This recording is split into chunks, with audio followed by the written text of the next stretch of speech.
2022 meeting, which has been convened as a hybrid meeting. The meeting has been recorded and will be available via the Council's website to be viewed subsequently.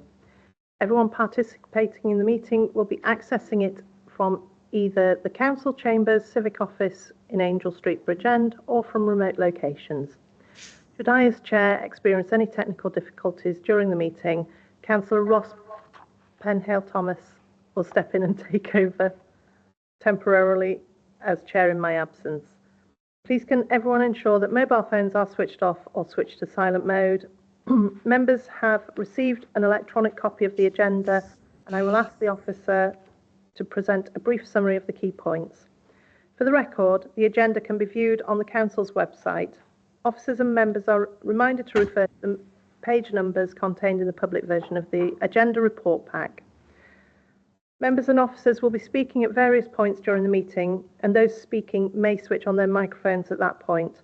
But I would ask that, with the exception of myself as chairperson, at all other times you keep your microphones switched off, as this will help to minimise any background noise and interference. And obviously we've got the issues at the moment, so if you could please definitely keep them off, that would really help. Can I? Sorry, 1 second. I'm just going to mute Gary. There we go, thank you. However, I would invite members and officers to leave their cameras on for the duration of the meeting as agreed at the recent full council meeting. Whether attending in the chamber or remotely, if any members or officers wish to raise a point or a question, they should press the hands up icon on the screen at the top right hand side of the Microsoft Teams window, and I will come to you in order I receive the requests. If you're in the chamber, please switch on the microphone on your desk and speak clearly into the mic to allow those who are remote to hear you clearly. Please lower your hand once you've finished speaking. The instant messaging chat button has been disabled for this meeting. Please do not use your microphone until I invite you to do so. Officers from Scrutiny will be supporting the meeting and will be monitoring the use of microphones throughout its duration, and where necessary will mute those not being used. I will ask officers to introduce themselves when I invite them to speak during the course of the meeting, and they too should ensure that microphones and cameras are switched off when not in use. I will now proceed to the agenda. So, apologies for absence. I will ask the Scrutiny Officer to announce the apologies for the absences received. We received apologies from Councillor Harrison, Councillor Wathen and Councillor Ford. Thank you. I'm aware that one of our councillors has to leave early as well, Councillor Williams, I believe. So, thank you. Councillor Gebby. Thank you very much, Chair. I need to leave for a meeting with the Home Office at 12 o'clock. Thank you. No problem. Thank you. Any others? Fantastic. Item 2, declarations of interest. If any member has an interest to declare in any matter on the agenda, please click on the raise hand icon and I will come to you in turn for you to declare your interest.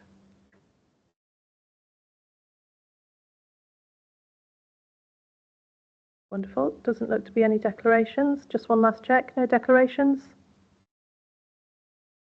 Lovely. And item 3, approval of minutes. Please can I have a mover and a seconder for the minutes of the 19th of February 2024, please? I'll move, Chair. Thank you, Max. Do I have a seconder?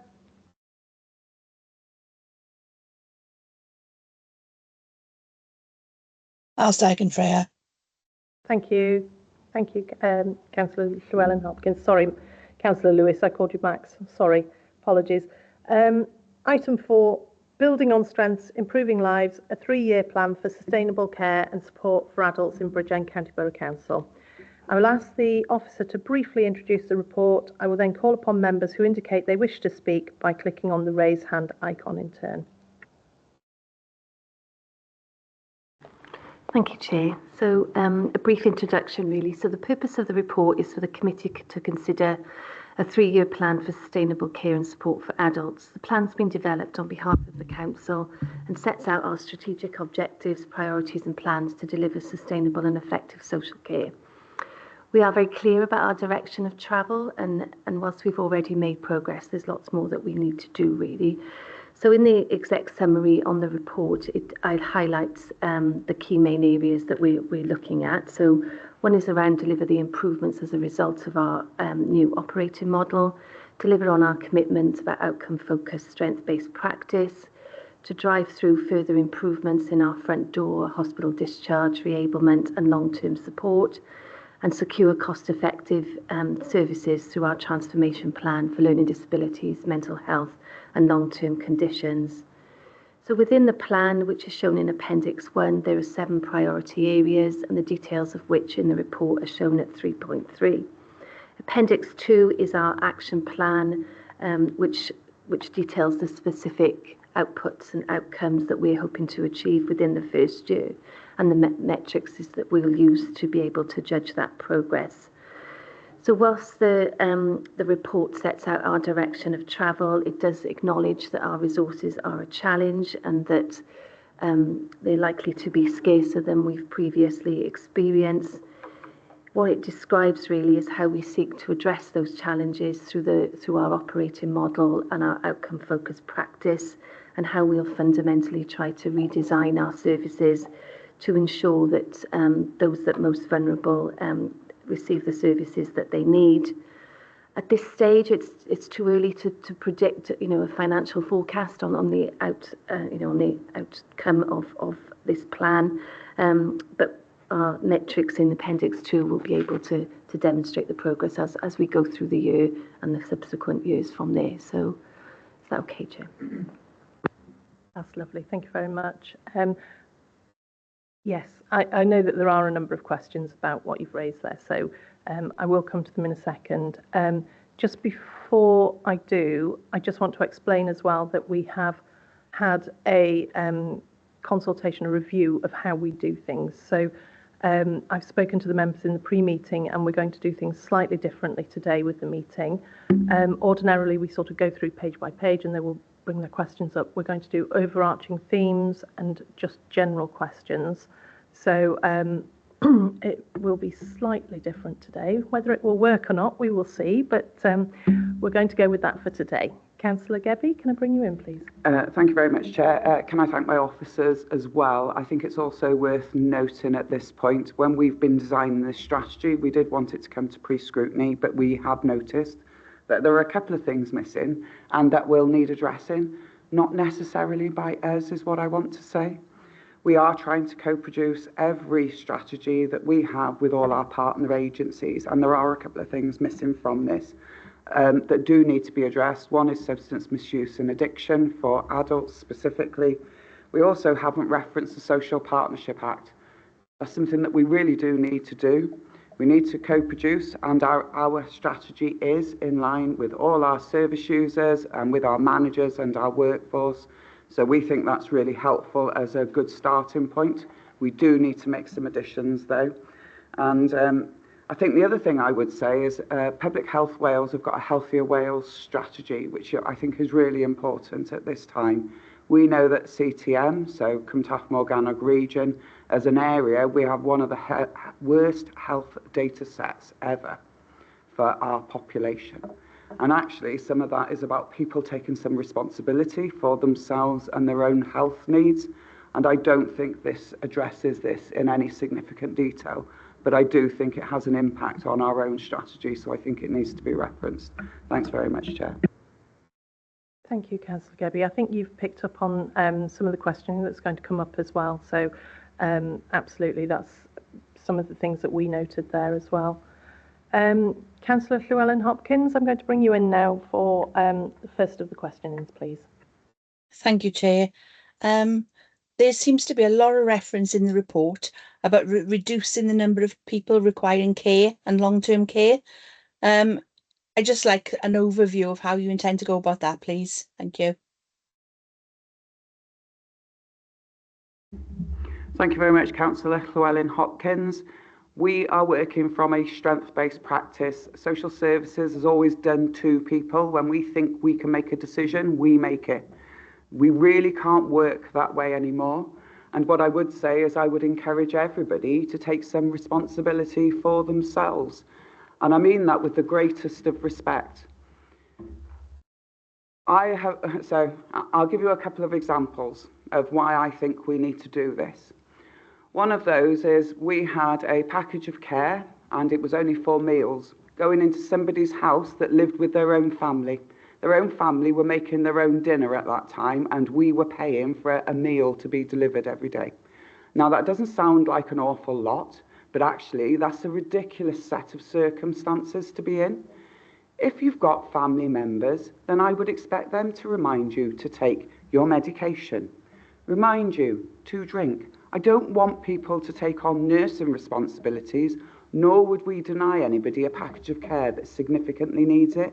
But we are in a different place in our society, and everybody on this call absolutely knows that I will do my best for everybody, and I will get them anything that I think they are eligible for and need. And I think that's the word. It's need. It's not about want anymore. I would like an awful lot of wants for my family. I'm an unpaid carer for 2 parents. One has dementia, the other one has physical disabilities, and but I'll do it because they're my mum and dad. And I want other people to take on some of that responsibility about looking after yourselves. If you've got a neighbour that you know you can pick up a pint of milk and a loaf of bread when you go shopping in the morning, is that such a hardship for us to look out for ourselves in our communities? And I think one of the biggest things that I would say was during COVID, we know that our communities can stand up and deliver.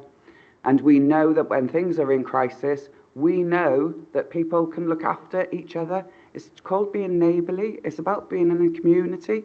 We've lost some of that community setting. It's costing us more money, and that isn't the reason that we're doing this, but there's an over-expectation about what we will be able to deliver and what we can deliver in the future, especially bearing the economics that we're working with. And thanks very much, Chair. Claire, can I bring you in, please? And thanks very much, Chair. And just to build on what the Deputy Leader has said, really. So you know, if we think about the strategic plan in front of you, the first 2 priorities around the operating model that we've got in adult social care, and that operating model has been designed and designed based on very detailed analysis of evidence to support us working more preventatively with people. So our front door is now called an early intervention and prevention hub. And that aims to ensure people get the right information, advice, assistance as quickly as possible from the right person to enable them, you know, to use their own resources and the resources within their family and community to support themselves.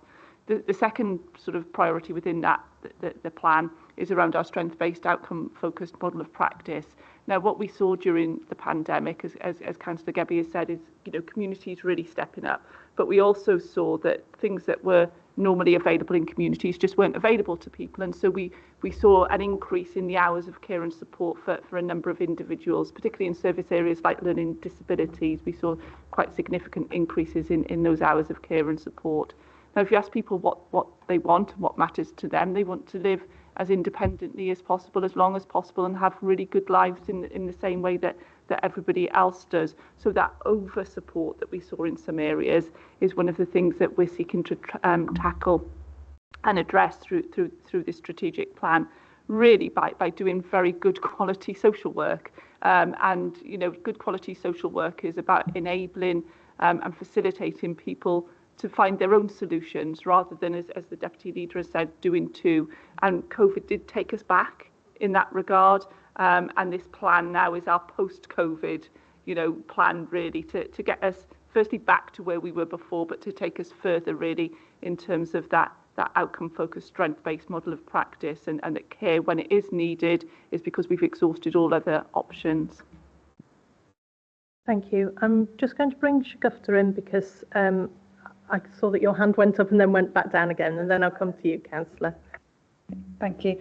So really just to echo what Claire said, really, in terms of managing the demand and potentially bringing that back down, the 2 key factors practically would be the implementation of our new operating model that has a real key focus on preventative practice, the signposting of citizens back into the community resources.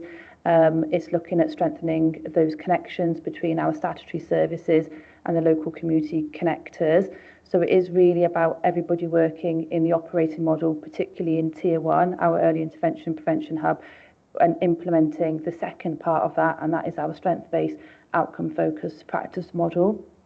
So where previously we didn't have a practice model, but we were relying on the Act to drive practice forward, we've now got a very clear practice model that guides all our practitioners to really think about what is the outcome that Mrs Jones is contacting the local authority for, and is that outcome in line with those 4 eligible criteria underneath the Wellbeing Act.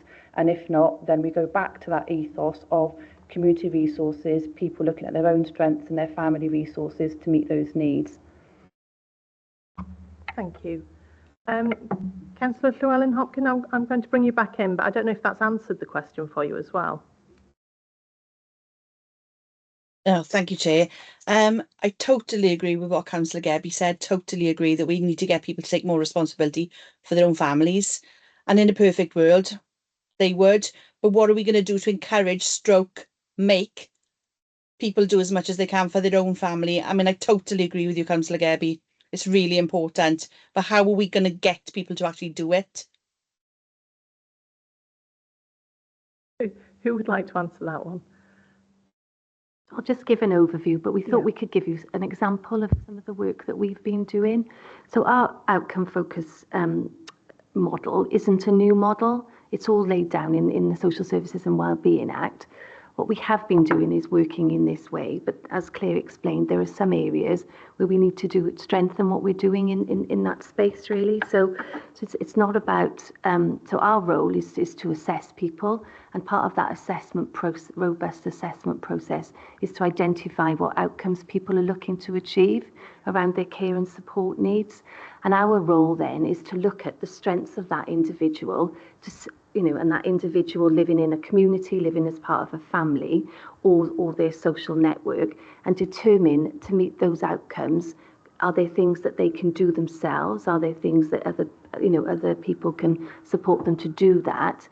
If we determine through that, checking that eligibility criteria, that they're unable to meet that need through things that they've got in their personal life, then it is our responsibility to do that.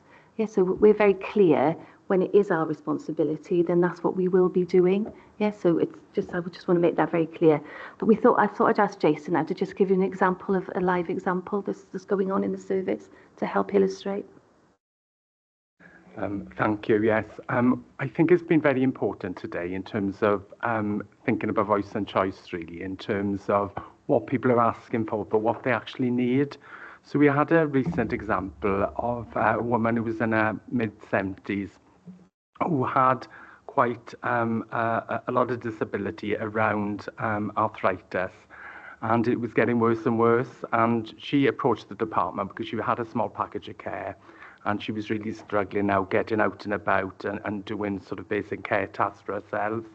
So her answer was to increase the hours she was having for those care tasks. But when the social worker went out to see her, what they found was she had a very, very full life prior to this recent deterioration in health. And what she actually wanted to do was live that life and not be dependent on people and not be able to not go out and about. So we looked in terms of our integrated model, because we're very lucky in Bridgend to have integrated teams with 9 different professional staff. And we thought, well, what are the barriers here? You know, is it more care that's needed or is something else needed? So when we talked to her, one of the issues was there'd been sort of an inconsistency in care, and she was having difficulty in taking a pain medication. So the social worker went back to the office, spoke to the district nurse, spoke to the GP and explained this and asked whether we could give the medication in a different way. So what we did then, the district nurses moved from oral medication onto pain patches and taught the person how to use the pain patches, which would reduce the amount of care. Once that then happened, the social worker went back to the MDT and they said the pain is now under control. The person was feeling a bit better about life. And could we now have a look at physio and OT to maximise this person's strength, build up their muscle strength, because they hadn't been out for ages. So we went in and did a programme around that and increased mobility and strength. Then the social worker went back and said, well, what do you want to do? What's your interest? And she wanted to do creative writing, she wanted to do art class, she wanted to do different things, but hadn't been out for a long time.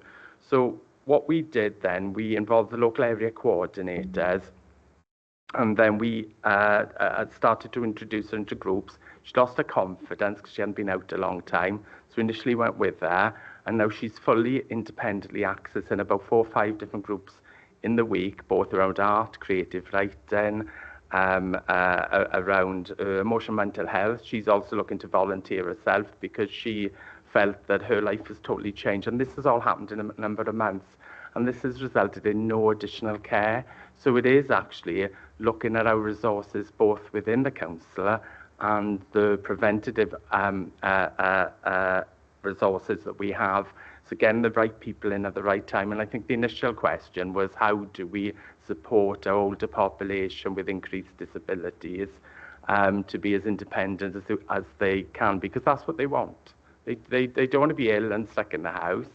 And the way we do it is through our integrated model and bringing the right professionals in at the right time.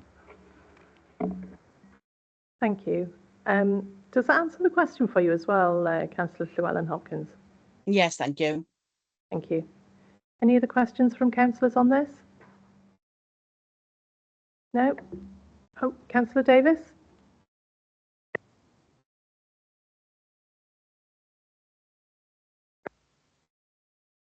Thanks, Chair. Got a number of questions. Can I take you first of all to page 54 in the pack?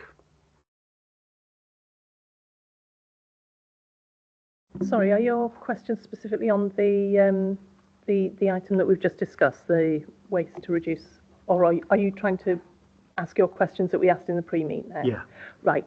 I've got Councillor Williams in before you because he's got to go. If that's okay, if you're okay to wait. Right. Fabulous. Councillor Williams? Thank you, Chair. It's a general question, really. I'm actually looking at page 8 and 3.1. It mentions deliver the improvements resulting from our new adult social care operating model. And I was just wondering if the officers could actually go through what the improvements are, please. Thank you. Okay, so in February, Adult Social Care launched their new operating model for social work. The operating model delivers a tiered approach, which looks at Tier 1, Tier 2, Tier 3. Tier 1 deals with mass demand and, as we've mentioned, is very much focused on preventative strength-based practice. The early intervention and prevention hub, the ethos of it is that we've got practitioners of various different grades all working together to look to assess Mrs. Jones, but also to signpost back into community or preventative resources. Our Tier 2 model is then primarily our integrated services. Those are for individuals that have gone through the proportionate Tier 1 service, and we have deemed that they have got eligible long-term needs underneath the Social Services and Wellbeing Act, and therefore they then go into Tier 2 to have that integrated preventative offer that Jason's mentioned previously. We've then, in our operating model, we've then seen the kind of the value and the expertise that's needed within very specialist services. So Tier 3 then is made up of our very specialist teams, such as our community mental health teams and our older persons mental health team and learning disabilities. By having a model that very much works on Tier 1, which is mass demand, Tier 2, which is then our long-term services, and Tier 3, which protects our specialisms, what we've seen is that there is flow within our service. So the previous bottlenecks that we had are no longer there. We're able to kind of, in a sleek way, create flow going from the front door right into the very acute specialist teams. So that's one of the improvements we've seen. We also made a commitment when we were starting this journey that we were going to ensure that Mrs. Jones would not have to repeat her story on multiple occasions when making contact with the local authority. We've been able to kind of commit to that. So Mrs. Jones that comes through the front door is able to tell her story once. that practitioner does a proportionate assessment and then directs that case to either internally tier 2, tier 3, or to you know, community resources. So we've minimised the kind of you know, repeating of the story, and we've also minimised handoffs. So in our previous model, Mrs Jones may have contacted our common access point and may have had several handoffs as she travelled through the journey of our operating model. Our new operating model is very clear. We have that one front door, which is our main front door for adult social care, and then that journey travelled. If the journey goes from tier 1, tier 2 to tier 3, it's done with a very clear handoff and a reason of why that is happening. So there are multiple improvements really, just in terms of flow, in terms of not repeating your story, and in terms of minimising handoff as well. Thank you. Does that answer that question for you, Councillor Williams? Yeah, I think very interesting actually. That there are only 3 tiers, I take it, and these are a way really of deciding what level of attention people need from the social services department. So it's a sort of a sorting procedure really, and that's interesting. And thank you very much for explaining that. Thank you. Councillor Davis, is your hand up for this or for coming in later? All right. No worries. I didn't know if you had a question now. No, it's fine. It's okay. I know that you're waiting, so if you want to take it down, you can. That's fine. That's not a problem. Councillor Penhale-Thomas? Yeah, thanks very much, Chair. I wasn't in the pre-meeting. My apologies. I've got 2 overarching questions, so I'm in your hands as to when you'd like me to pose those, appreciating that others may be before me. Well, shall I slot you in at the end? Yep. And then if your questions do get asked in between, then, you know, those that bothered to turn, no, I'm joking, those that turned up and pre-arranged can go ahead of you, if that's okay. Just on the operating model as well, just to ask a question as well as to about resourcing, basically. What you're trying to achieve is aspirational, and that is great, that is fantastic, and that's really what we want. And I like the fact that you're doing these changes because they're obviously making a difference. You know, that whole new system, that the tiers is starting to bring that flow through there that we need. But my question is, obviously that's going to intensify on resources, not just financial resources, but people resources. And is that having a negative impact at all, or are you finding ways around that? And if so, how are you doing that, please? Thank you. So in terms of our operating model, what we did is that we took some time prior to February when we implemented that and looked at our whole structure and our whole capacity around to meet our social work provision, really. What we did is when we reorganised it into tier 1, 2 and 3, we did that with no impact on the bottom line in terms of the financial resources. What it did mean is that people had to move around the system. So people have moved into tier 2, tier 1, and we did that through our HR process. We did it through consultation with our staff. But we've done that knowing that there were no additional resources to implement that. You know, our early signs, so it's been in place since February, our early signs is that we have got it right, but it is very early, I suppose, in terms of implementation. We haven't been fully staffed in parts of that area, and that's just through normal, you know, vacancies and you know, us just trying to manage our core business, really. So we're confident, really, that we've got, you know, the right number of social workers in the right place in the system, and part of our matrix in here will be able to tell us if that's working as we want it to be. So basically early days at the moment, though, but it's looking promising. That's what we like. It's what we like. Very good. Well done. Thank you. Moving on to Councillor Davis with your questions, please. Thanks, Chair. As I said earlier on, if you could go to page 54 of the pack, I'd be grateful. And I got a couple of questions. So, Chair, how do you want to do it? Do you want to ask the question, wait the answer, and then move on to the next one? Yeah. Okay.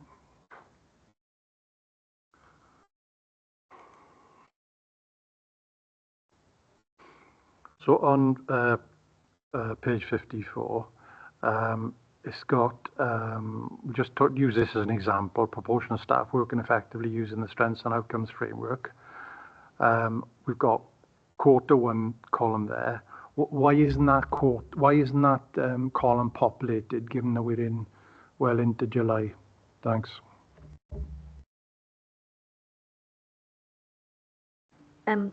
Okay, so this document was just us identifying the plan of how we were going to do it. The Q1 would be the end of June. Those figures won't be available for probably another week yet in terms of that. So this was us just presenting our plan, not our performance against the plan. So. Sorry, can you repeat that last sentence? So this is us presenting our plan and how we propose to monitor it. The Q1 data won't be available probably for another week yet, because it goes to the end of June, and then there's a validation process. What we will be doing is reporting Q1 when that information is available, and that'll go through our normal monitoring process, really. So. Because I think what you're raising there is a very pertinent question, actually, as to, and I mean, obviously we've missed it by a week or so. What I suggest we do in the recommendations is recommend that as soon as you have those figures, they come to us rather than us waiting, so that they can be shared with the committee and the committee can take a look at them as part of this as an overview as well. If that's okay with you, are you okay with that? Yeah, can I ask a supplementary to that issue then, course, in terms absolutely. of that particular subject? How would you measure that then? Proportion of staff working effectively using the strengths and outcomes framework. You don't have to use that one. You give me another example if you want. I'm interested in how we measure some of these outputs. I can give you an example of one of the outcomes that we already know. Outputs, not outcomes. Sorry. So we have an outcome surgery. And as part of that outcome surgery, one of the things we've already done is saved £500,000 per year for one package of care, because that wasn't what they needed. What they needed was another way of doing it. So I would suggest that we already know those practitioners are working in that way. So, but we can't validate any of this data because we haven't got it yet, some of it. Sorry. Okay. I think there was a very clear definition that was made there, that it was outcomes and output, and it was the output rather than the outcomes, wasn't it, that you wanted to know about? Is there any information on that, please? Claire? Yeah, so I suppose it's just to manage expectations a little bit. So this plan at the moment is a draft plan. So we've set out that appendix in terms of how we'll measure it, as if we're going to count from Q1. We've obviously got a range of performance information at the moment, but the plan is going to be subject to engagement now for the summer period, with a view to bringing it into Cabinet for hopefully approval, with all the revisions, both from the comments from this committee and the comments Deputy Leader has already made, and other things that come up through engagement. Once that plan is signed off, then that performance metrics will become operational. So a lot of this we already count and is part of CPA and part of other sort of performance measures that we put in place. Some things within the outputs and the outcomes will need to put new mechanisms in place in order to capture. And whilst we have set out the plan as if we're going to have all of this in place from the end of Q1, I don't think we are. So that's being completely open and transparent around it. But we've got to make sure that sitting behind it by the time that the plan is finalised and hopefully approved by Cabinet is that we've got those mechanisms in place. So the first quarter that we start to measure the whole totality of the plan, that everything is in place. So if we put the comparator with the children's 3-year strategic plan, we've got that now, I think, in terms of the overall measures against the plan coming to you in scrutiny on a 6-monthly basis, for you to decide whether it's agended or just comes for information. But hopefully that would be acceptable in terms of the adults plan as well, because there's quite a lot of work to do with our performance colleagues to make sure that we've got the right mechanisms for each one of these measures. Are you confident you'll have it in place in time? I'm confident with the timescales I just set out. I was getting a little bit nervous, which is why I came in to say that we'd have all this for Q1 of this year.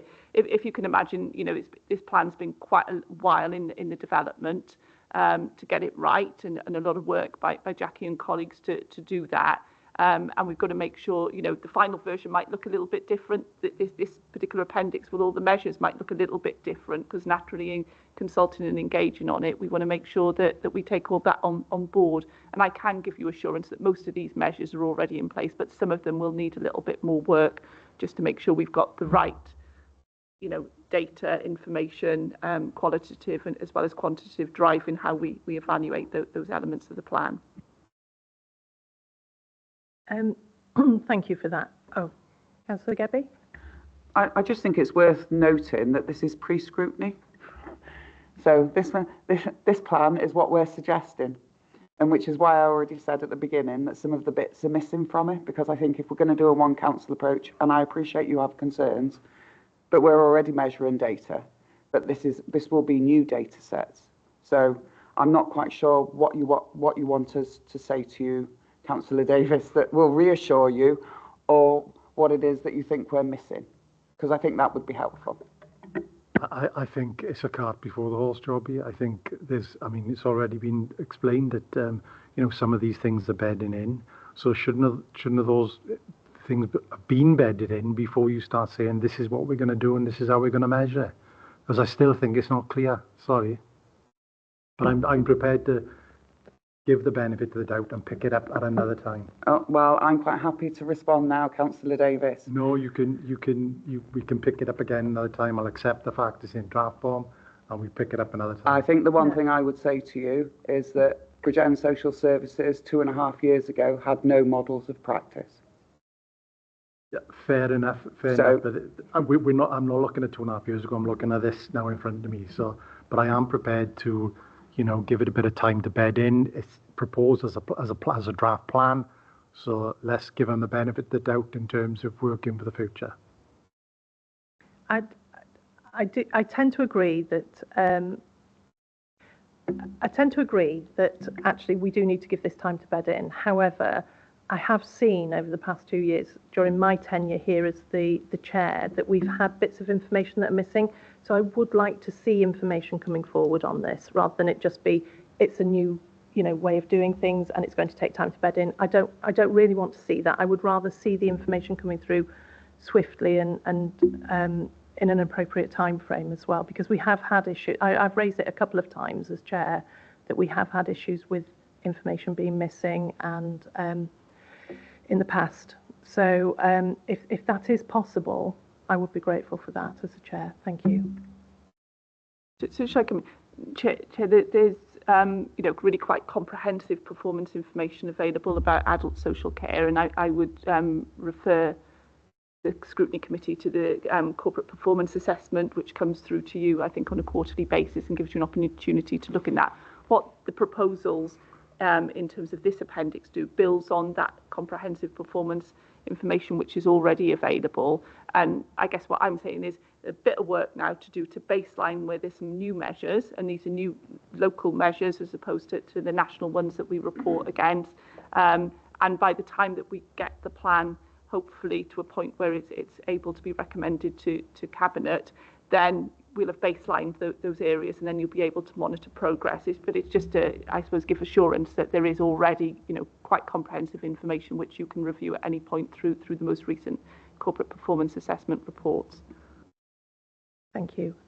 Councillor Llewellyn Hopkins, I saw that your hand was up. Did you want to say something? It's more or less been answered, thank you, Chair, but I was concerned about the column that says responsible, because some of the data is due in October this year, and there doesn't seem to be any responsible body in the responsible column. I mean, that's not actually data coming through. What page is that on, please? If you look on page 53, for an example. So there's data due here, secure the successful implementation of a quality assurance framework across the service by October 2024, and then it says responsible and nothing in that column.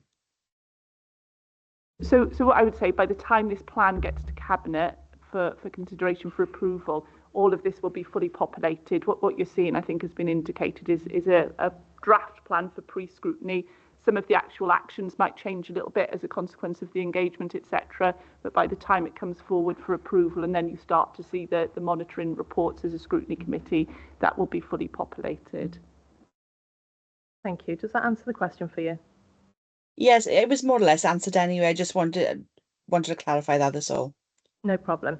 I think it's quite difficult because we are on pre-scrutiny with this. So, you know, we're at a stage where it is pre anything going forward onto the report. So it is quite difficult from that perspective. But it's also a benefit because it means that we as a committee can start to shape that as well. If we're not content with something, we can definitely start to shape that as well with you. So I'm quite content with that. Thank you. Meryl, can I bring you in, please?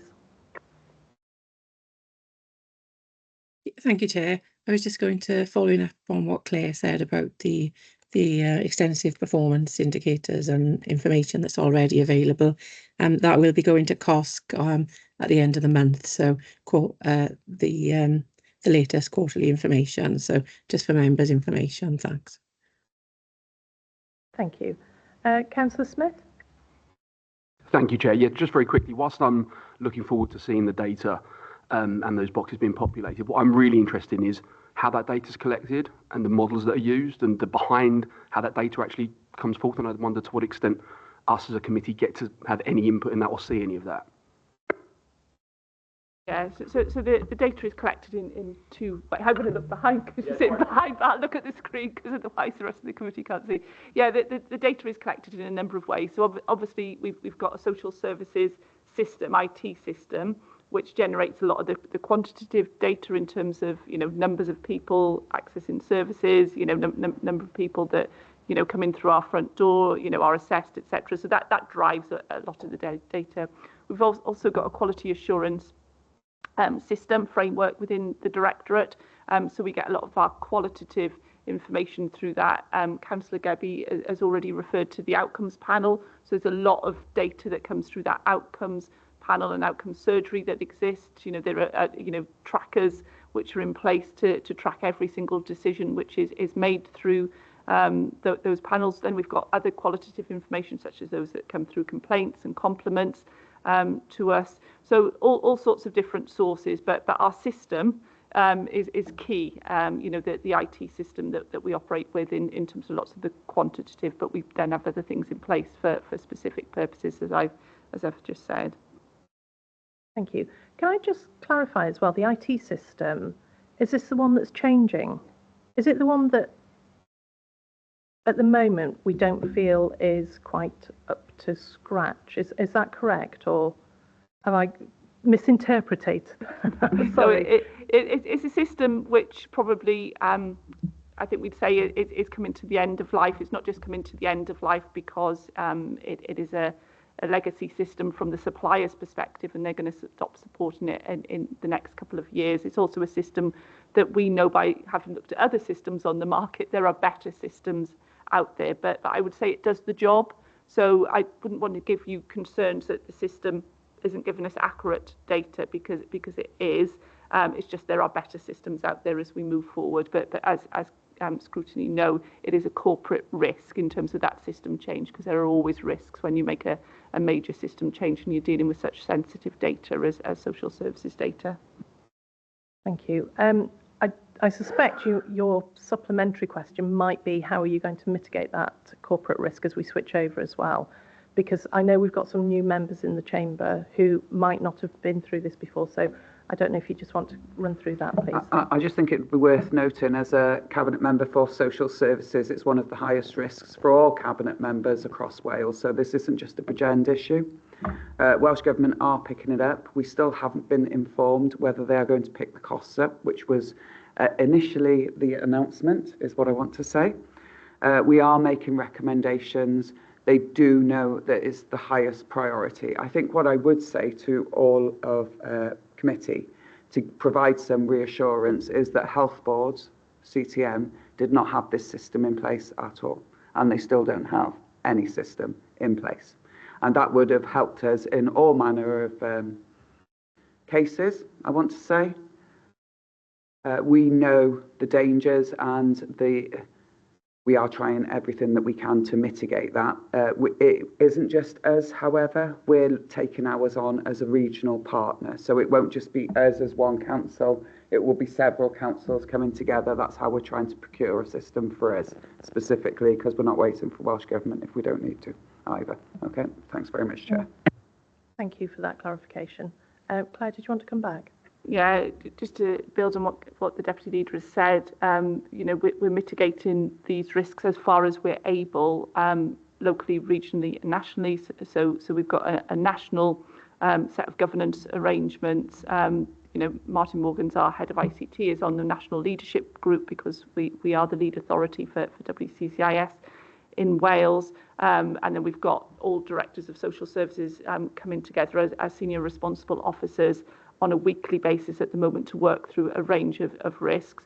One of the key things for us in terms of the system change is making sure that we've got very well developed contingency plans in place in terms of the end of life from a support of the current system. Those are still being worked up, and once those are in place, I will be able to give you better assurance about the mitigation of that risk. But I can't give you that assurance today, but there is a lot of work being supported by the WLGA going on as we speak in order to get us into a better position around that. Data transfer is a significant risk, and plans around data transfer, again, are being worked up on a national and a regional basis. There are risks around the finance and the procurement. We're mitigating those risks by working with other authorities and DHCW, which is a Welsh Government arm's length body which supports digital in health and social care, to put a business case setting out fully those costs to Welsh Government, which Welsh Government will need to respond to, hopefully in a timely way. And in terms of the procurement, we're mitigating those risks by RCT taking the lead for our region and another region of Wales and leading that procurement, so addressing some of the capacity and hopefully achieving best value for money in terms of the outcome. So that hopefully gives you a sense of the level of work that's going on around this system change. Thank you. Councillor Davis, I believe you had some more questions, didn't you? So if you want to come in with your next one, please. Yeah, thanks, Chair. So the document talks about consultation and engagement with the voluntary sector. So can you tell us what you've done so far and what you intend doing? And can we use BAVO as an example, as they are the overarching umbrella organisation for all voluntary sector organisations in Bridgend? So tell us about what you've done so far in terms of consultation and engagement and what you plan on doing, and use BAVO as an example. Thanks. Okay, so we've got very strong links with BAVO. Our group manager for prevention and wellbeing works right alongside them, and there's a lot of work that's around, you know, across all age groups really. So in terms of adults, what we will do following this scrutiny is that we've got an engagement consultation piece of work to do now over the coming months. BAVO will be a key partner in that, and I intend to lead and meet them personally and go through that with them and all the organisations that they represent.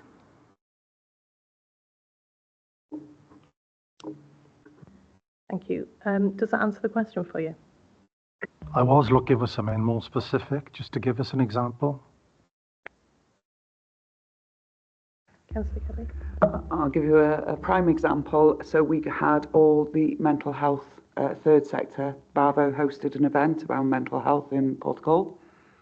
It was a way of us showcasing best practice, but also it's a way of making sure that we have those links with other organisations, because if we don't, we can't refer people to the best place. That was a whole day. I was there. What I would say is some of the engagement that we've had from that has produced outcomes for other people, because we all don't want to go into a health board scenario or even into social services scenario. There are other opportunities for people to find support and assistance, is what I want to say. But that was an excellent example. So we got them all together, and that's really helpful. But we do, just of note, from a social services perspective, the local two assembly members, so Sarah Murphy and Hugh Ranker Davis, have got what they've called a mental health roundtable. I go to that. We get all our mental health third sector partners, including the health board as well. So an example of that is we were introduced to the Veterans Mental Health officer from CTM, we've been able to direct people straight to him now that have some veteran background, just as an example. Okay. Thank you. I'm glad you've mentioned the roundtable, actually, because we did raise it and we asked if we could write to the Senate members about that to see if we could have an invitation for committee members from here. And we were told that there was no such thing going on, so which was rather bizarre. So I think it might be beneficial if we write again and see if we can have committee members at that roundtable as well, because they can then filter back to hear what's going on. I can't answer for the mental health roundtable. That's purely the assembly members. What I would say is I'm not sure what value that would bring for committee members to come to a roundtable. You know, I'm being very frank here, but I'm not sure what benefit, because then it's not for scrutiny for this chamber. It would be scrutiny for them in the Senate. So I'm not quite sure. No, but they're doing mental health locally, so that is of interest to this committee, and I think it's really for the committee members to decide whether they feel there would be value there. Yeah, I'm not disputing that. Yeah. But that you can make the ask, but there's no responsibility for us, nor do they have to do it, is what I'm suggesting. No, absolutely not. But curious as well that we're told one thing and you're here saying a different thing that is going ahead. Yeah. Thank you. Claire, I've got your hand up. Is that a legacy hand? No worries. Councillor Lewis? Thank you, Chair. I just wanted to raise the fact that looking at other avenues for people with mental health and dementia issues, next Tuesday, the 16th, the Garrow Dementia and Mental Health Hub is launching in the community centre I run in Blaengarrow, and then it will be every 2 weeks on a Tuesday. So I'm really pleased to see that come into our community, because I think it'll be a massive help. So I just wanted to raise that. Thank you, Councillor Lewis. Do you want to declare an interest as well on that? Sorry, yes, I should have. I'm sorry. Yeah, no problem. That's fine. Thank you for that. Councillor Davis, can I bring you back in, please? Thanks. Third or fourth question, sorry. Third question then is regarding people with special needs and mental health, and it talks about employability. Can the committee be assured that this plan is integrating and coordinating with employability Bridgend? Thanks. Yes, as part of our preparation and consultation with this, a meeting's been set up and it's actually taking place tomorrow. So we've had tentative conversations, but yes, it's definitely on our work programme to do. Thank you.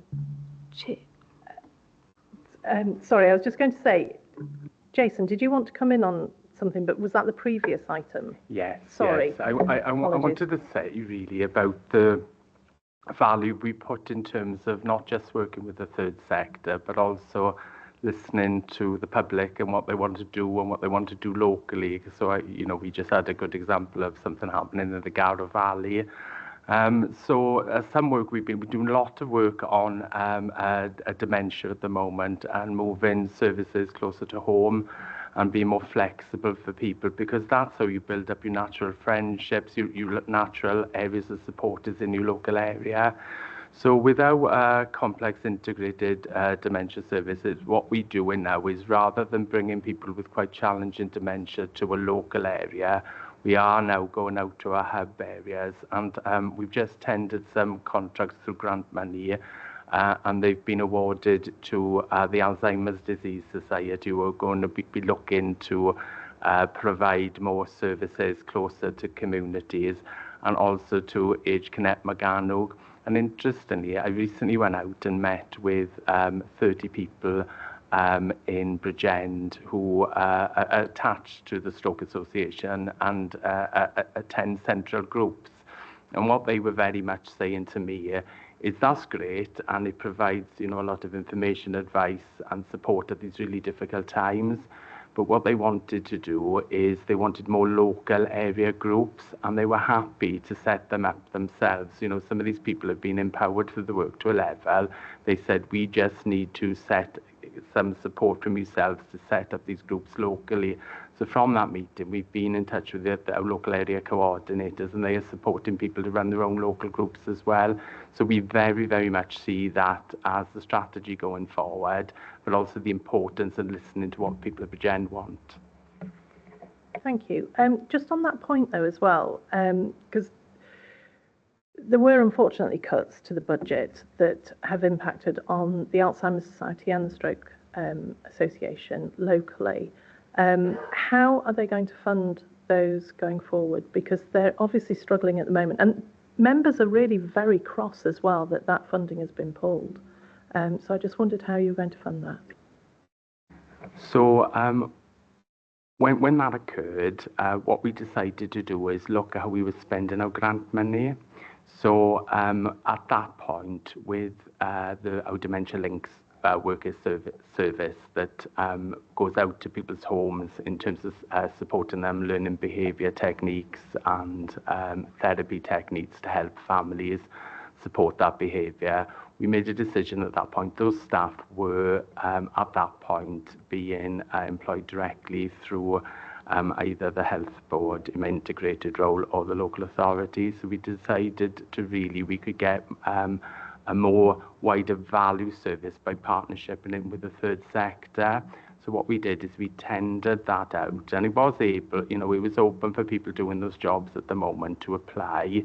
But we've now set up a much stronger service by actually tendering that out to the third sector. With the Stroke Association, so the funding was split through the local authority and the health board. So the health board funding is still there, but when I went out to meet with the people who attend, people from Bridgend, they'd asked me along really because they were worried really about providing services going forward and whether there'd be cuts to service. So what we were able to do is to provide service and support through kind. So actually going out and supporting them to be resilient and set up their own local services. So that's what we're in the process of doing.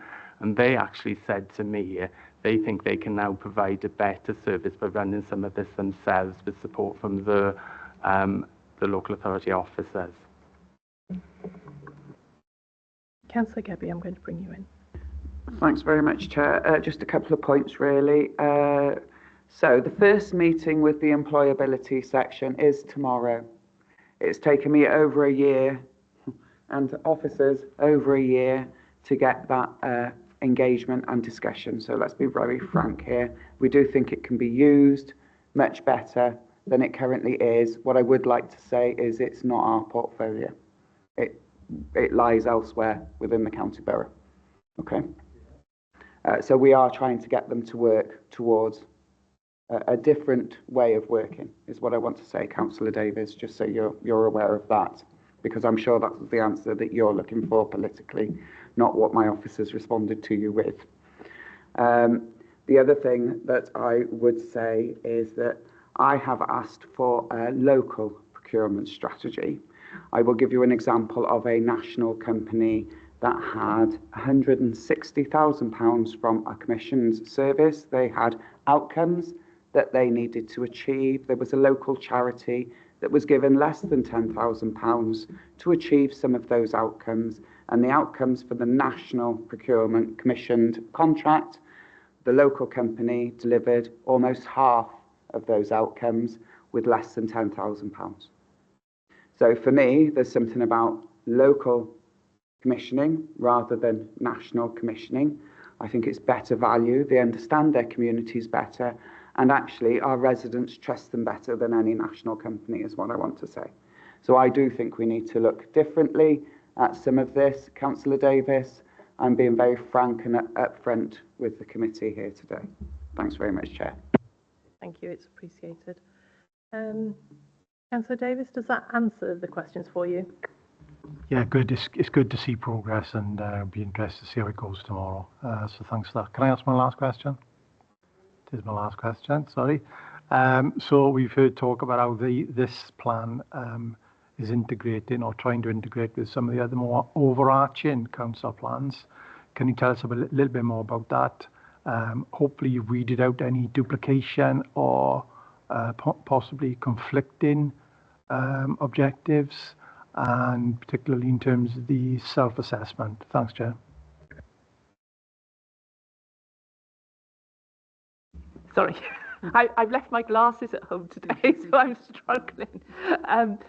So just to provide assurance, in terms of the corporate plan of the council, the corporate plan is fully integrated and I suppose joined up with this plan for adult social care. I think this plan is referenced in the corporate plan. We've then got our directorate business plan, and again, there's complete read across with what's within this 3-year strategic plan and the directorate business plan. If we also think about what else, is quite a crowded space in terms of plans, isn't it? We've got a range of regional plans as well. We've got our population needs assessment and area plan, which is developed through the regional partnership board, and the intelligence in that population needs assessment and the market stability report are informing the priorities in this plan. And again, the priorities within here reflect what's in our area plan that we're progressing on a regional footprint with the rest of the regional partnership board. So the fact that the officers you've got in front of you today, we are involved in all of those different meetings and different work streams. We are working really hard to make sure everything is joined up, and that it's simple for our staff, because our staff need to have very clear set of priorities, and to know that is what we're working on over the next while. And I think we've spent a lot of time trying to make sure that is the case. Thank you. Councillor Gebbie? Is that a legacy hand? No problem. Does that answer the question? Yeah. Fabulous. No other questions from councillors on this? No. Moving on then. Councillor Rob Smith, I think you had a question. Yeah, thank you, Chair.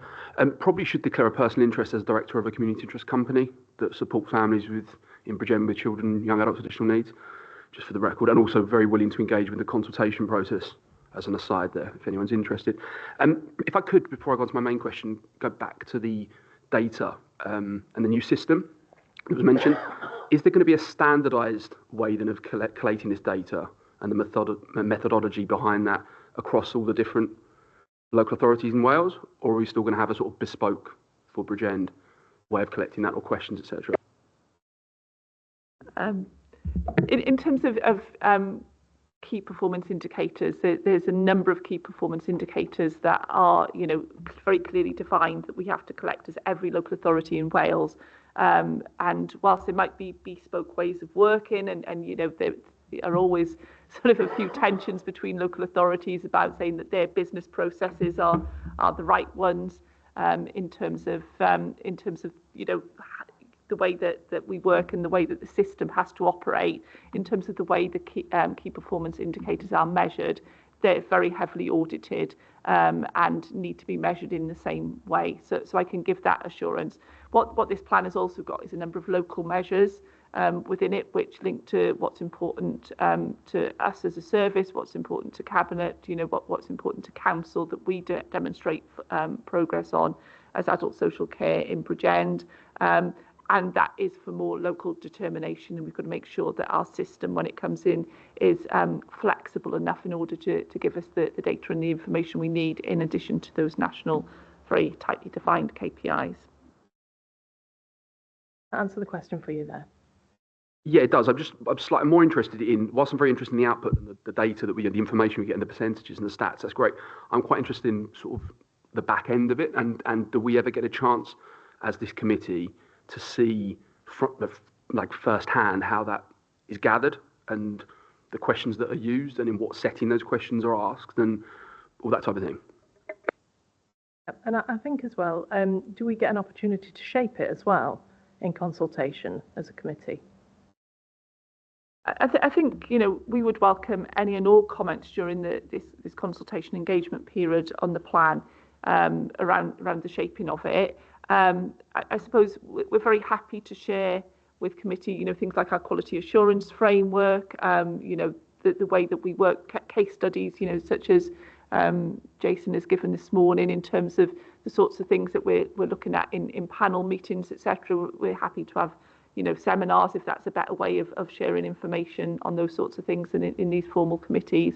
You know, I think it might be helpful for you to have more information about the strength-based outcome-focused model of practice, because that's really driving a lot of this, isn't it, in terms of the way that that social workers work and other professionals indeed, because it is a multi-professional model of practice across our integrated teams. So all of those things we're very happy to share, and perhaps just agree an appropriate way of bringing it alive for you. Thank you. That's great. Content with that. Did you have a question about multi-agency? Yeah. Yes, I did, Chair. Thank you. Sorry, I went off-piste slightly there. I note that the plan includes the establishment of multidisciplinary teams with social workers, nurses, occupational therapists at the early intervention and prevention tier. But I'm just interested in how the Council will address any potential challenges in coordinating between these professionals, and what measures will be taken to ensure that these MDTs have the necessary resources and training to be functioning effectively. So thank you for your question, but we are very fortunate in Bridgend in that we already have quite long established integrated services across both our Tier 1 and our Tier 2 services. What we do have, as Jason said in his example, is that we've got MDTs where there's already 9 disciplines in terms of that. So that's nurse, social workers, therapists, dietetics. There's a whole range of work around that. What we have got is matrix management arrangements in place for professional leads and for day-to-day management of those staff. So what we're trying to do as part of this plan is further strengthen that. So up in Tremor, which is where our Tier 1 services are based, we already have nurses that are based there, occupational therapists, physios are already based there. So it's just about bringing all those together, really, in terms of that. So I don't see any barriers to us achieving that. Content? Yeah, thank you. I wasn't aware of that, so that's very useful. Apologies. Councillor Gebbard, do you want to go in? Just very briefly, and it's only to reassure members that we're actually used as best practice with our integrated teams across Wales, particularly in CTM, because we've had ours for years, whereas other partners in CTM didn't have it, and they're using ours as a model of best practice because we do have better engagement and better outcomes for our residents that way. Thank you. Moving on, I don't think there's any more questions on that topic of MASH and integrated hubs. Councillor Penhale-Thomas, I think you said you had some questions. I don't know if they've been asked, answered, whatever. Thanks very much, Chair. A similar vein to Councillor Smith, my first question really, I guess if you take it up a notch, if you consider that question to be operational at a corporate level, I guess to what extent are we reliant on other partners? The Health Board is mentioned, third sector partners are mentioned. So to what extent are we reliant on priorities aligning from the local authority together with the Health Board and other partners? And sometimes there may be a difficult, challenging circumstances. We know that the Health Board is experiencing some really challenging financial circumstances, the NHS across Wales. So I'll use the phrase, to what extent are we at the mercy then of priorities in other organisations aligning with ours and potentially not aligning with ours, if we are to see this plan through? Thanks, Chair. We are trying our damnedest to make sure that every strategy, every plan overlays, because otherwise we're not going to have the outcomes that we need for our residents. And we're being very clear, and we do challenge our partner. We see all our partners' strategies and plans now, and we can input. It's almost like having scrutiny at a different level. What I would say is that, yes, there are challenges. We know already that, we've raised the Health Board this morning, but our police force have challenges as well. And that's one of the biggest ways that we see the challenge, because they haven't got the resource to support either. So it's across the board. So if we can stop trying for everybody to trying to do all those different things and replicating different work in different organisations, we're having one host organisation and then we take it through. because that way we've got a resource that's shared and it's better influenced. Thanks very much, Chair. Sorry to apologise, my Teams isn't working this morning, so that's why I have to keep manually putting my hand up. So unless... No, that's okay, really. I suppose I just wanted to respond to that, really. I mean, we can't do our job without our partners. As I've described, we've got quite robust integrated services. So at a person level, so at a Mrs. Jones level, I am, I'm comfortable with how we've got those arrangements. It's not without its challenge at a person level, and part of us giving our staff the tools to do the job is by us having the operating model in the tier system, as we've said, by us having the practice model, and by us robustly monitoring that with our staff. What we're ensuring is that when we are supporting Mrs. Jones to meet her outcomes, that we're supporting her to meet the outcomes that are the responsibility of social care. So if those outcomes are the responsibility of the health board or probation or police, what we've got to be clear is to give our staff the resilience, really, and empower our staff to have those very difficult conversations. So that's part of our journey that we're doing, and part of the way that we're managing that through our outcomes surgery and our outcomes panel. At a regional level, Claire and myself and other colleagues, we sit on a lot of the regional boards, and I chair the integrated board myself for the region.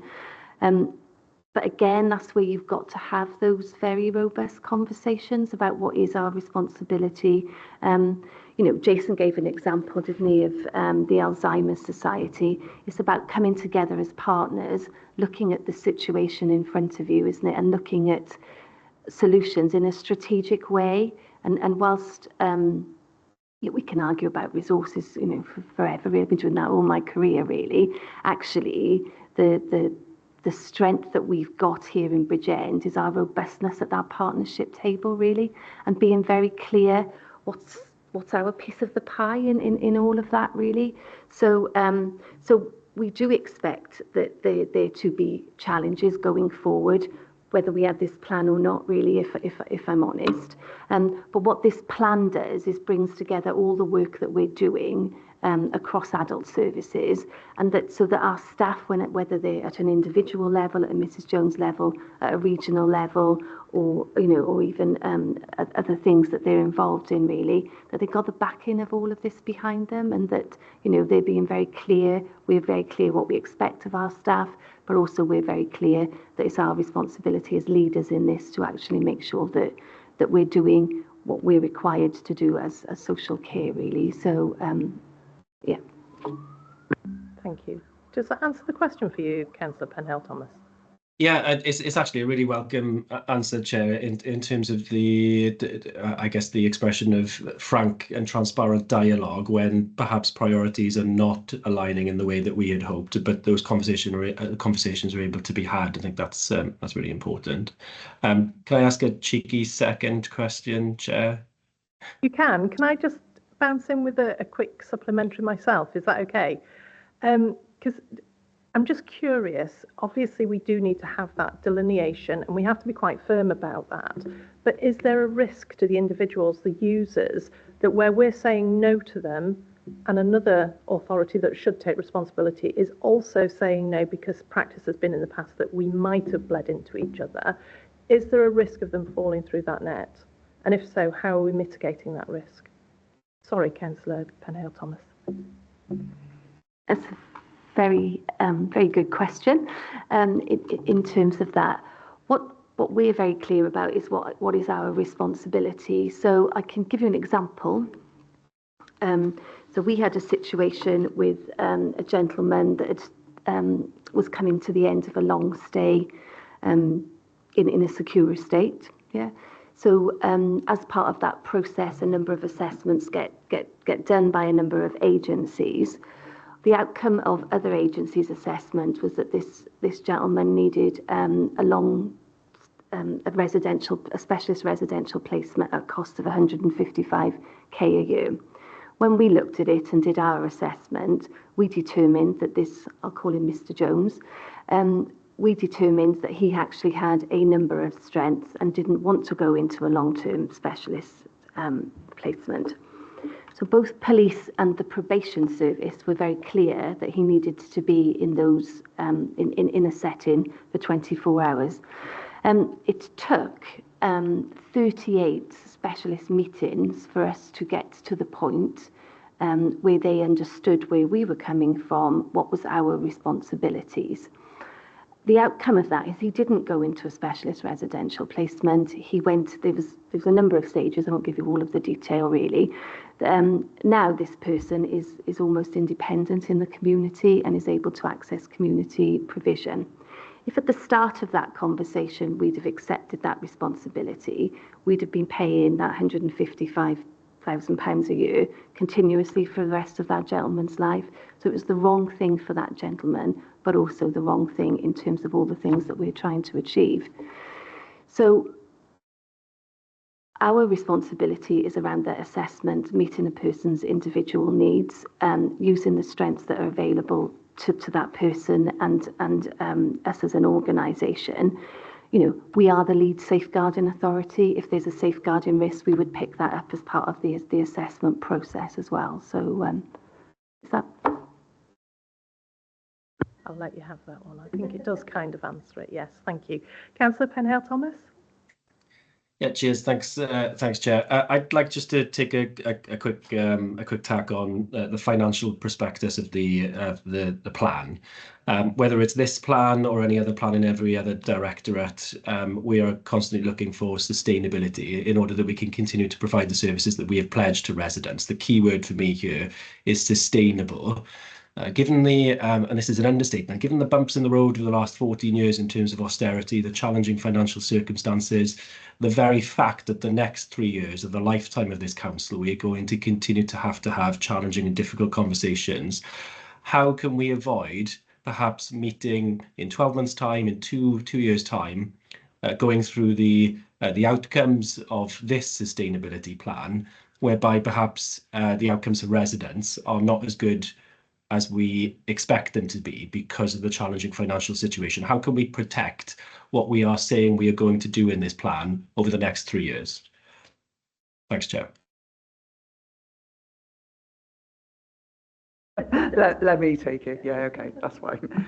I think what I would like to provide assurance to you is, Councillor Thomas, we will always do the right thing. And I've sat here and I've talked about money and underfunding and grant funding for social services. Part of the reason for doing this is we want a sustainable social services department, with the acknowledging that not only do we have an ageing population, we've got people living for longer, we've got people with more comorbidity problems than ever before. We need to look at early intervention and prevention because we want to stop people getting to that point. Is it going to be a challenge? Yes, I would suggest that it always is. But we are doing our utmost because we cannot sustain what we've been doing. We cannot keep doing to people, and we need people to help themselves. You know, you heard me make reference earlier to the Public Health Wales, a Healthier Wales agenda. Part of that is around people taking some responsibility for their own health issues. Because if, as an example, you eat takeaway every night and you are morbidly obese, then the reality is, unless you deal with that situation, and that has to be a personal, you know, you have to take responsibility personally for that situation, then later on in years, you're going to end up in our doors. And if I tell you that as part of the work I do for the WLGA, some of the stuff I'm doing is around, I can't remember the name. It's a team for getting people out of houses that are so obese, they have to take roofs off or windows out to get these people the health care that they need. We've actually got teams in Wales in fire and rescue that actually do just that. Bariatric, thank you very much, Chair. Bariatric, I was going to, jump in. Yeah, I couldn't think of the word. It's that sort of morning and it's a Monday and you're challenging me already, Councillor Thomas, which is fine. But we need to get to the position where people are going to help themselves, more than we're going in to do to people. We've got to. If we don't, not only is social services not sustainable, there's all manner of services that will not be sustainable going forward, because not only do we not have the money, we won't have the workforce to do it either, because we know that while we've got an ageing population, we've also got fewer and fewer young people, babies being born essentially. So actually we need to do something, because we're not going to have those people there to deliver any services going forward either. So wider conversation, I think, Councillor Thomas, and I think it's something we need to keep a watching brief on. Thank you. Does that answer the question for you there? Yeah, I think Claire wants to add, I'm guessing. Thank you very much, Chair. Part of the purpose in developing this plan, and sustainability is in the title, isn't it, is to set out the range of actions that, you know, based on our professional experience and evidence base, that we need to progress over the next 3 years in order to give us the best opportunity, really, in Bridgend of our social services offer being sustainable. You know, it's as challenging as it ever has been. You know, in terms of the financial position that we're in now and looking forward. We know that doing the right thing is always the most cost-effective thing to do, but we need to be very, very business-like in terms of the way that we progress. So, you know, it does mean that difficult decisions have to be made. We have to be very strong in those partnership meetings, exactly as Jackie has described. We have to, you know, make very tough decisions and recommend very tough decisions, because there might be some areas we're investing in the nice to do. And actually that might need to shift into very focused and targeted preventative services, which you can actually demonstrate very clearly, stop people escalating to that next tier of need. You know, that there are areas like, you know, how we charge for services, how we, you know, the sort of context that we operate in around charging in adult services that need to be considered. We've got a transport policy which is coming to the next cabinet, which will be consulted on over the summer, which is you know, basically going to be saying, you know, if you've got your own means for transport, you know, be that financial means or physical means to do that, you transport yourself. And that would be the expectation going forward. So there's a lot which, you know, some people are going to find difficult, but what, you know, we're absolutely committed as a team is to make sure that we are in the best possible position to continue to meet our statutory duties in terms of social care, which, as Jackie has said, is to, you know, provide that information, that advice, to assess, and then to meet needs and support people to have their needs met in the most proportionate way, exploring all of the resources that are available. But remembering that for the vast majority of people living independently, and, you know, being able to live the lives that they want to live themselves is what they want to do anyway. It's what all of us want to do, isn't it? So why would people with care and support needs be any different? Thank you. Are you content with that answer, Councillor Yeah, Bennett? if I can just quickly seek a reassurance really from both the cabinet member, the director, and the head of service that while it's our job here as committee members to turn a sort of constructively critical eye to what you bring to us and the issues, equally, I mean, if finance, and we're just about to set on the next 6 months of financial discussions as we head towards the budget for next year, if finance is an issue, that you use us as a springboard essentially into those financial discussions. If I understand that transformational change and system change can be a big barrier, and I guess I'm going to paraphrase: if we continue to do what we've always done and expect different results, that's the definition of complete insanity, isn't it? But this is about system transformation. That's great, but if finance is coming up as a regular issue whereby we're not getting the outcomes that we want, and obviously this is a 3-year plan, but you continually come back to us and just transparent, finance is a big barrier to us. We know it's going to be a barrier, but over and above perhaps what you thought the outcomes might be. Thanks, Chair. Thank you very much, Councillor Thomas. You have my assurance that we will be coming to you with our begging caps, and I really do mean that in the politest way. We don't want to be spending money, is what I want to say. But we didn't, when we first, so I know this is the adults plan, but 3 years ago when we started the children's plan, we knew that we had money, we weren't worried about it, we didn't have a cost of living crisis, we certainly didn't have an energy crisis as well, all going on at the same time. So we know that it's going to be difficult, and we know that it's a challenge, and we are moving at pace. We are doing everything that we possibly can to move as quickly as possible, but as safely as possible, is I think the point I want to make. We will be here if we cannot meet statutory duties and functions with the budget that we have, and we are more than happy to have those budget discussions with all the committee. Thanks very much, Chair. Thank you. Yes, I think I want to reiterate that as well, because I mean, obviously, we've got these new models that are coming in, and we want to see the evidence of the savings as soon as possible so we can scrutinise those, because we are a critical friend, but friend being the word there, the operative word. Whilst we will be critical and we will look things over, it is for the benefit of the council. So please, as Councillor Penhale-Thomas has said there, do use this committee, and certainly with the review as well, it's come up with pre-scrutiny. I'm quite content for us to go through pre-scrutiny with items as well in order to help you with that. So please do, use that function within this committee as well, because going forward, it is going to be difficult. You're quite right. And, I can't see it getting any easier in the short term either. So we need to work together, basically. So, yeah. Jackie? Thank you. I just wanted to say thanks for those comments, really.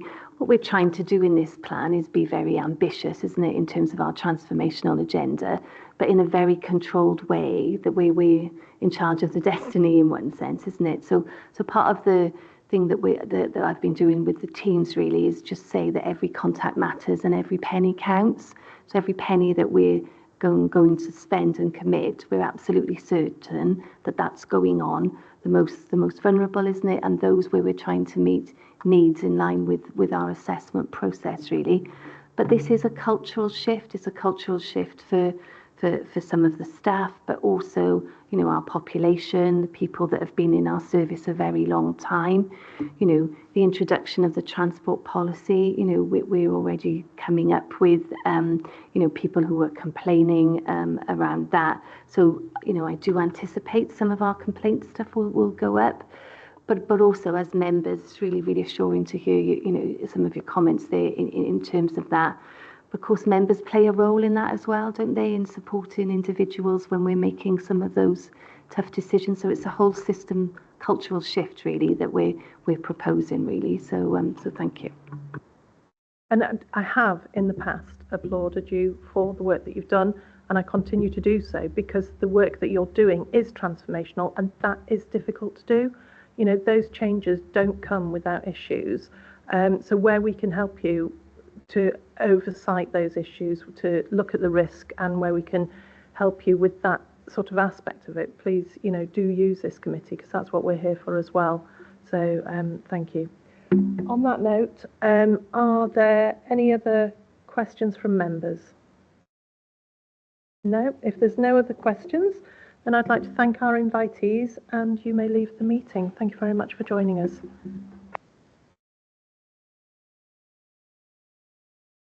Yeah, can we note in the minutes as well, please, scrutiny officers, that Jackie's Teams wasn't working, so there was a bit of difficulty there. And in fairness, I missed one of your questions. I should have come back to you, so I apologise. Yeah. Good. Thank you. Thank you.